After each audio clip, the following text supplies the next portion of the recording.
અમરેલી જિલ્લાના માર્કેટિંગ યાર્ડો ખેત જણસોથી ઉભરાઈ રહ્યા છે। અમરેલી, સાવરકુંડલા, બાબરા સહિતના માર્કેટિંગ યાર્ડમાં મગફળીની મબલખ આવક થઈ રહી છે। ત્યારે હાલ યાર્ડમાં મગફળીની 50,000 મણ જેટલી આવક નોંધાઈ રહી હોય ત્યારે ખેડૂતોને પોષણક્ષમ ભાવ ન મળવાનો વસવસો પણ રહી ગયો છે। એક તરફ સરકાર દ્વારા ટેકાના ભાવે મગફળીની ખરીદી શરૂ કરવાની વાત ચાલી રહી છે, બીજી બાજુ દિવાળીના તહેવારો નજીક છે।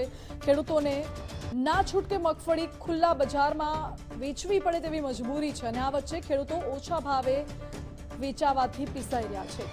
જાહેર હરાજીમાં ખેડૂતોને સારી મગફળી હોવા છતાં પૂરતા ભાવ નથી મળતા, જેથી ખેડૂતોએ ગુજરાત ફર્સ્ટ સમક્ષ હૈયા વરાળ ઠાલવી।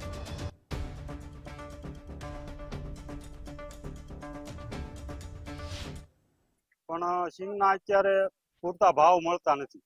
એક તો આ પાછોતરા વરસાદ થયા એને હિસાબે બગડી ગઈ સિંગ અને 600 થી 700 રૂપિયામાં સિંગ જાય છે અને આ મોંઘવારી બહુ વધી ગઈ છે, બરોબર।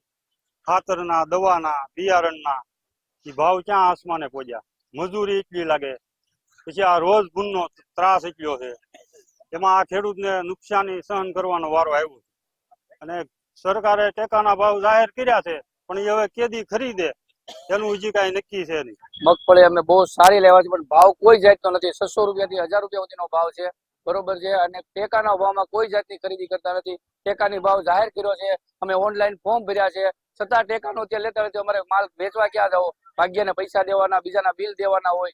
અત્યારે પૈસા દિવાળી મહિનો છે, બધાને કેશ પૈસા દેવા પડે, ક્યાંથી કાઢવાના? એટલે 9 રૂપિયા માલ વેચવો પડે। Savarkundla market yard, Amreli market yard, Babra market yard, ત્રણેય યાર્ડ ભેગા થઈને 50,000 મણ જેવી સિંગ અત્યારે આવે છે અને દિવસે દિવસે હવે વરસાદની વાતાવરણ જતું રહ્યું હોવાથી આવક વધવામાં છે।